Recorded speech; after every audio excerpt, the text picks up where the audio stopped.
नमस्कार दोस्तों, Uttar Pradesh BEd entrance exams के लिए आपको अपडेट करने के लिए हमारा चैनल लगातार आपके लिए प्रयास करता रहता है और उसी संबंध में एक महत्वपूर्ण अपडेट आप लोगों के लिए है जो एंट्रांस एग्ज़ाम्स की डेट को लेकर के है। जब तक कोई ऑथेंटिक न्यूज़ नहीं मिलती है तब तक हम कोई वीडियो नहीं बनाते हैं।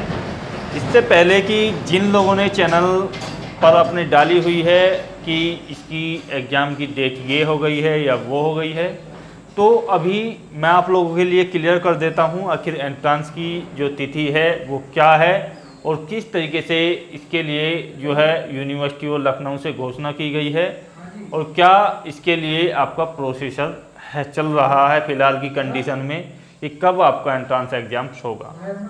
यहाँ पर यदि बात की जाए एग्ज़ाम की डेट के बारे में, तो कई चैनल ऐसे हैं जिन्होंने प्रोफेसर अमिताभ वाजपेयी की जो है रिकॉर्डिंग डाली हुई है।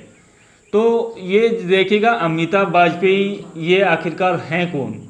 तो ये जो है कोऑर्डिनेटर हैं लखनऊ यूनिवर्सिटी की। तो कोऑर्डिनेटर हैं यानी कि यूनिवर्सिटी ऑफ लखनऊ की, जिनके संज्ञान में ये जो पूरी की पूरी एग्ज़ाम्स है यूपी बीएड का एंट्रांस का वो कराया जाता है। जो कुछ घोषणा करनी होती है वो प्रोफेसर अमिताभ वाजपेयी के द्वारा की जाती है। लेकिन आप ये बताइएगा, जब आपको यूनिवर्सिटी का कोई नंबर दिया गया है, जैसा कि आपने फॉर्म भरा होगा उसकी ऑफिशियल साइट पर भी है, तो क्या आपसे डायरेक्ट ये कोऑर्डिनेटर बात करेंगी अमिताभ वाजपेयी? ये जो है तीसरे स्तर की जो है बड़ी अधिकारी है यूनिवर्सिटी ऑफ लखनऊ की। तो यहाँ पर जो कॉल सेंटर होता है जहाँ से इनकी आपकी कॉल जाती है या जिस पर कोई बोलता है, तो उस पर जो है साधारण लोग बात करते हैं, प्रोफेसर अमिताभ वाजपेयी नहीं है। तो जिन लोगों ने इस तरीके की फेक कॉल बनाई हुई है अपने द्वारा और आपको जो है गुमराह किया जा रहा है, तो पहली बात तो ये है कि इस तरीके से इनसे बातचीत नहीं हो सकती है। अगर आपको देखना ही है तो लखनऊ यूनिवर्सिटीज़ का जो यूनिवर्सिटी और लखनऊ के नाम से यूट्यूब चैनल्स है, उस पर जो है लखनऊ यूनिवर्सिटी की प्रोफेसर अमिताभ वाजपेयी खुद लाइव आकर के या अपनी वीडियो बना करके जानकारी देगी जो भी कुछ सूचना आएगी आपकी फिक्स डेट की।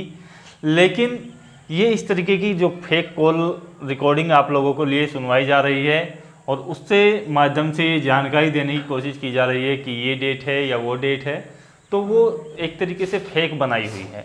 तो वहाँ आप विश्वास ना करें। यूनिवर्सिटी ऑफ लखनऊ से जानकारी कलेक्ट करने के लिए हम वहाँ पहुँचे तो हमें जो है पता चला कि अभी फ़िलहाल की कंडीशन में जो यूनिवर्सिटी है वो अभी बंद चल रही है, लेकिन उसमें विशेष कार्य जिस तरीके से एंट्रांस एग्ज़ाम्स के लिए कमेटी है या आपके क्लर्क वगैरह हैं वो कार्य कर रहे हैं।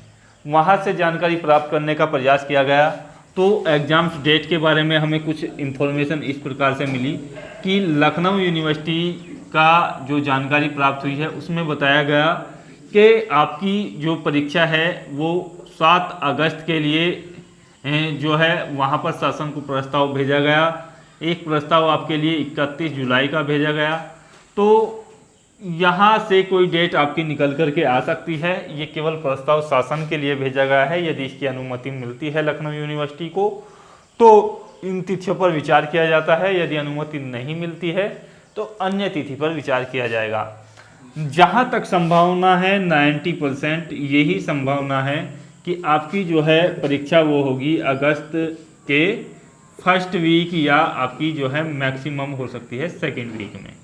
तो ये संभावना है कि 1 अगस्त से या 7 अगस्त से या 15 अगस्त के बीच आपकी ये परीक्षा आपको देखने को मिल जाएगी। तो यहाँ से आप इस टारगेट को लेकर के अपनी तैयारी कीजिएगा कि आपकी परीक्षा अगस्त में ही है। तो जुलाई आपके पास पूरा पड़ा हुआ है और जून भी आपके पास अभी काफ़ी दिन हैं।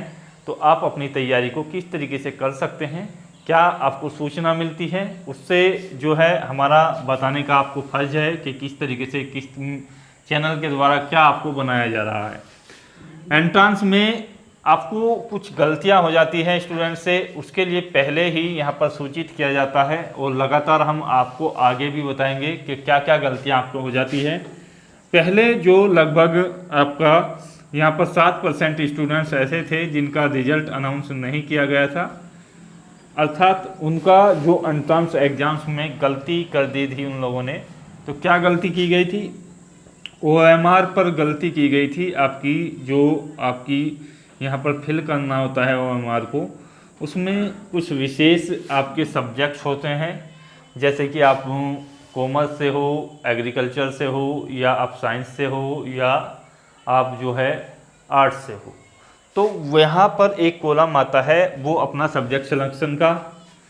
तो सब्जेक्ट सिलेक्शंस में आपको जो है बिल्कुल गलती नहीं करनी है। जो आपने अपने एंट्रेंस के फॉर्म में डाला है वो आपको सब्जेक्ट सिलेक्शंस लेना है वहाँ पर के, जिसके 50 क्वेश्चंस आपको देखने को मिलेंगे। इसी तरीके से दूसरी जो गलती होती है वो आपकी, यहाँ पर मैं आपको गिनवा रहा हूँ तो इस पर आप जो है ज़्यादा फोकस करें। लैंग्वेज सिलेक्शन में लैंग्वेज आपको जो लेनी है, हिंदी लेनी है, इंग्लिश लेनी है, या आपको जो है उर्दू लेनी है, वो आप जो है लैंग्वेज का सिलेक्शंस उसमें सही तरीके से कीजिएगा। उसमें इस तरीके से आपके लिए आएंगे कि पहले नंबर पर आपको हिंदी देखने को मिलेगी, दूसरे नंबर पर आपको इंग्लिश देखने को मिलेगी, तीसरे नंबर पर आपको जो है उर्दू देखने को मिलेगी। तो यहाँ पर एक टिक इस तरीके से आएगा कि आपको जो है इसमें जो है अपना गोला भरना होता है। इस तरीके से यदि आप हिंदी को चुनते हैं तो हिंदी वाला गोला भरिएगा, या फिर आपको जो है इस तरीके से टिक मार्क्स आएगा। 90% जो आता है OMR में वो गोला भरने के लिए आता है, जिस तरीके से UP BEd की OMR सीट आती है।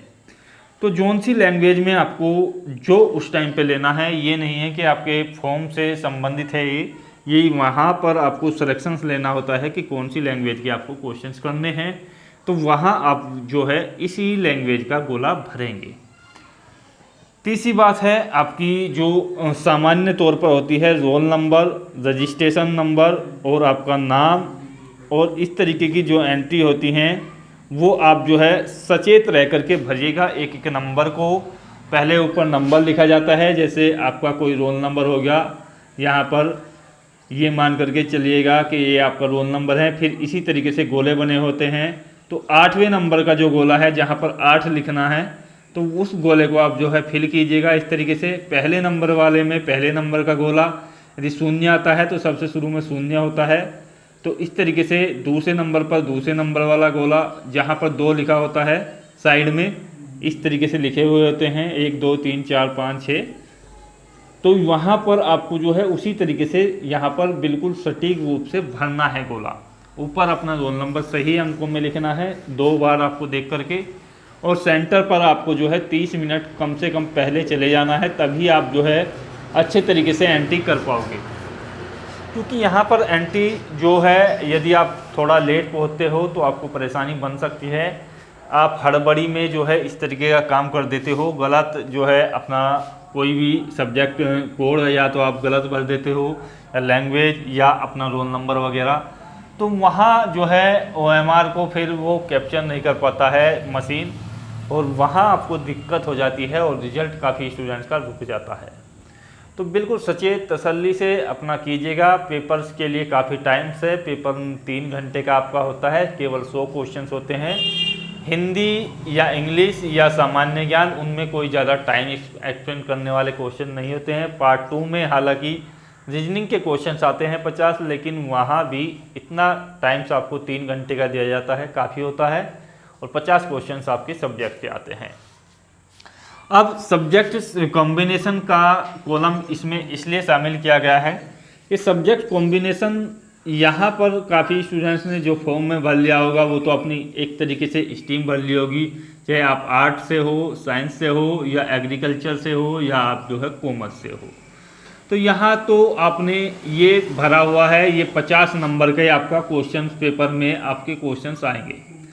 तो ये आपने ग्रेजुएशन के बेसिस पर भरे होंगे, जहाँ तक मेरी संभावना है। जैसा मैंने आपको पहले भी वीडियो के माध्यम से लगातार सूचित किया था कि ग्रेजुएशन के आधार पर ही आप जो है एंट्रेंस एग्जाम्स में कोई भी सब्जेक्ट का सिलेक्शन कीजिएगा। तो वो आप लोगों ने भर लिए होंगे। जिस लोगों ने BCom किया हुआ है उन्होंने कॉमर्स लिया होगा, BSc AG किया हुआ है तो एग्रीकल्चर वगैरह लिया होगा।